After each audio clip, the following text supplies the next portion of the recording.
Hey everybody, Mike Vacchi, Princetontrader here to wrap up the day.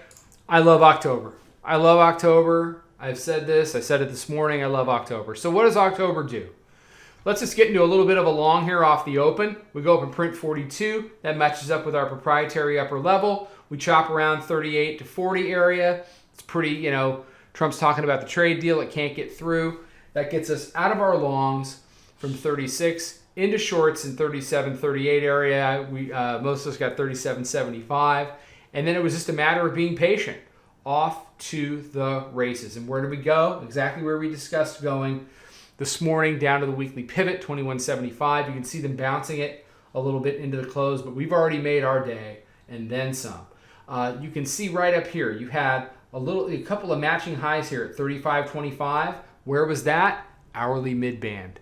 Hourly mid-band. We talked about, can the bears convert areas that matter and keep them converted? Watch the hourly mid-band tonight.